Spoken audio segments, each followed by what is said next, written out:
What's up guys, Barry Gaming here, back with some more Idle Heroes, and today we're kind of doing a follow-up to yesterday's video talking about, you need these 6 heroes, especially on an early and mid-game account. However, there are a few heroes I saw people mentioning that we should talk about, but aren't heroes that are easy to use, like Ignis, like those ticks and things like that. Heroes that you can take to 10-star and lower and still get value out of them. Today we're going to be going over those heroes, those support heroes mainly, that you can bring up to E5 and going to be a very strong boost in specific game modes or have some niche uses. So if you guys think we missed anything, make sure you guys leave a comment down below. Let's go over these next heroes that you should probably build to E5.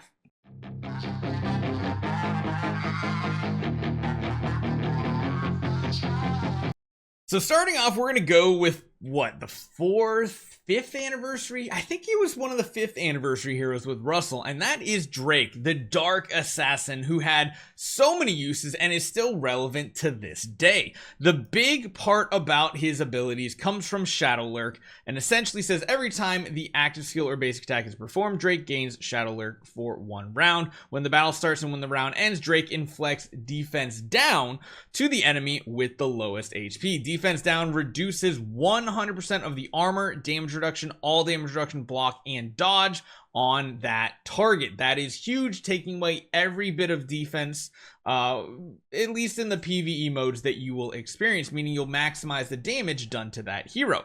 Now, Drake really was a crazy hero in the early days of Transcendence Heroes because Sword Flash Shia did so much damage, and what does Sword Flash Shia do?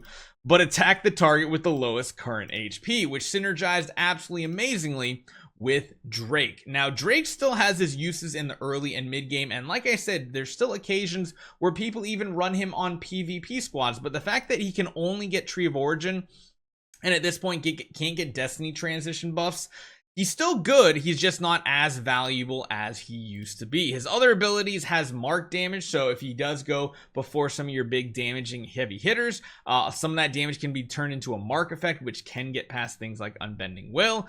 He has, control immunity built in, but he doesn't have damage reduction. But you are going to want a Drake most of the time for doing Dark Sealand, no matter what. You want to put your Drake across from a target, or basically have the lowest HP target across from your Lord of Fear Aspen, because let's be honest, the reason why he stayed relevant is the fact that Lord of Fear Aspen's ultimate active skill here is going to hit that target if you place him correctly on the battlefield, and that's going to make him do even more damage than you're used to seeing. On top of that, Lord of Fear Aspen's one of the best damage dealers because his active skill has Demon King's Might.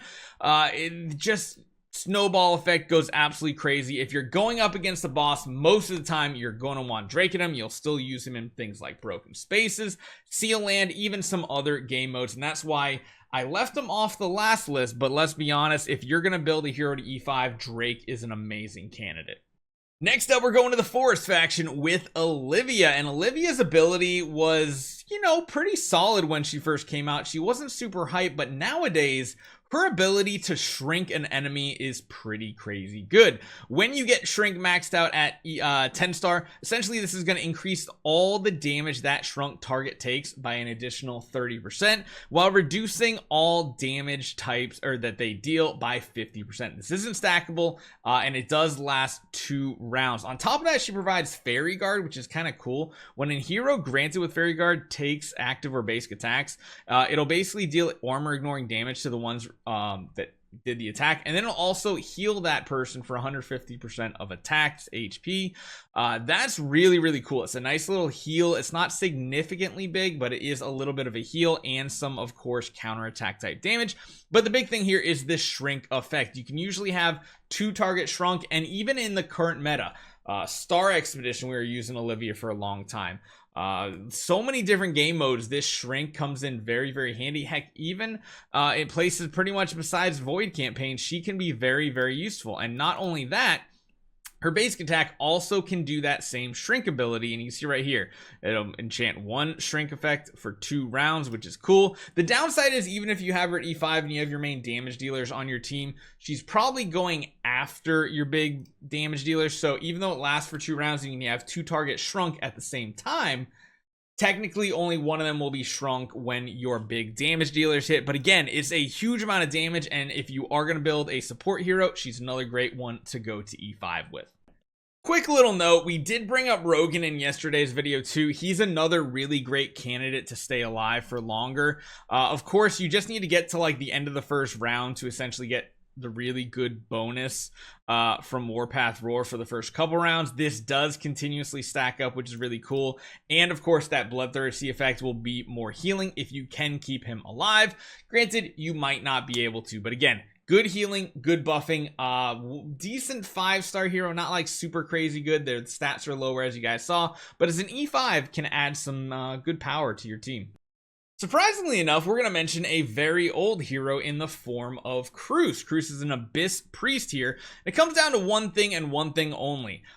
He does have some other cool abilities. He has some healing, but Flame Invasion is an ability that says when his HP drops below 50% for the first time in battle, has a 75% chance to stun all enemies. Throw a Rui Scepter on him and make sure he's at E5 with Unbending Will.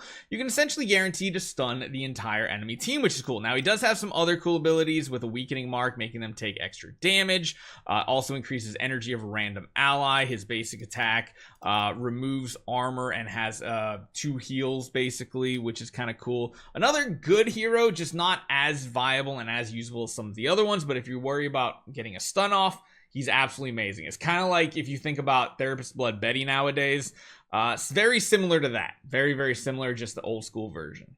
Another hero you can consider, not as useful as some of the others on the list, but Sherlock is unique in the fact that he has the ability to shape shift an enemy, basically turning off all their passives. Everything that they do is done for. There's even special anti-immunity type talents you can take in the talent trees and the character class trees.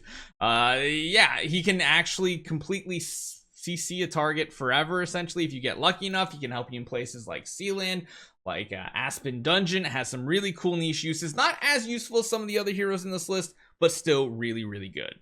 And the last hero, we end where we basically start with the Dark Faction. Amun-Ra can be very, very good for 2 reasons. Number 1, her active skill here, Shadow Defense, gives layers of Guardian Shadow to your team. This is a bubble that goes around your heroes. The next attack turns 100% of the damage into healing effect. So it's like, are you not only reducing the damage taken by 100%, you're turning that into healing as well, which is huge for survivability. And then beyond that, Healing Charm passive, her basic attack curses random enemies with this healing curse, turning basically their next heal into damage. So she takes damage, turn into healing for you. They take healing for the enemy, turn it into damage. Really good support hero, very flexible, and we've seen her usable in a ton of different game modes.